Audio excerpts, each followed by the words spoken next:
Questo premio vorrei dedicarlo comunque alla mia famiglia, alla mia sorellina soprattutto.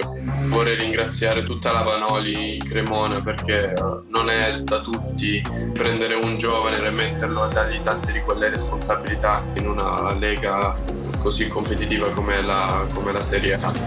Matteo Spagnolo è volato in America a fine campionato per inseguire il sogno di ogni giovane cestista e lo ha fatto forte di un award che può solo regalare grande fiducia. Il 19enne playmaker di proprietà del Real Madrid è stato infatti eletto miglior Under 22 della Serie A.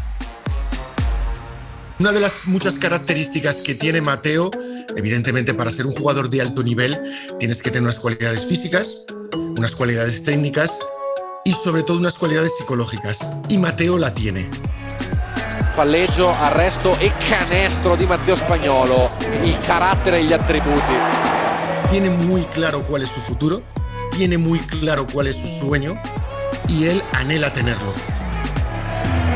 Impressionante questo ragazzo, c'è galleggia. Sono un giocatore molto, molto istintivo, mi piace tanto avere la palla in mano, mi piace fare canestro.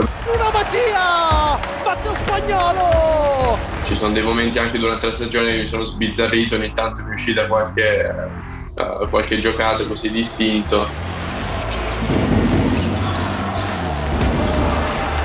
Ho visto un piccolo spazio dove lanciare la palla al tabellone. È stato a completo istinto, diciamo, non la faccio mai. Una giocata spettacolare che rappresenta tutto il talento e la fantasia del giovane azzurro. Lo scettro di playmaker della nazionale di oggi e di domani è saldamente nelle sue mani.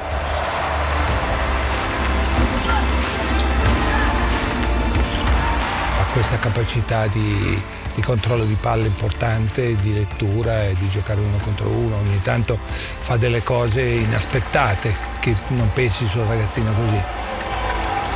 La prima fase dell'anno ho lavorato tanto sulla tecnica di tiro, sull'usare bene le gambe, sullo spezzare bene il polso, la rotazione della palla, e poi diciamo man mano che la tecnica veniva da sé aumentava la velocità di rilascio e di esecuzione del tiro. Ancora Spagnolo da 8 metri!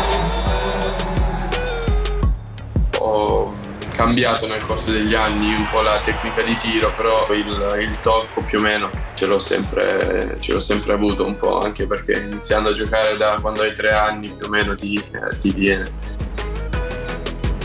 Un miglioramento costante che, unito alla grande determinazione e ambizione, portano Matteo Spagnolo ad ambire legittimamente a poter giocare ovunque.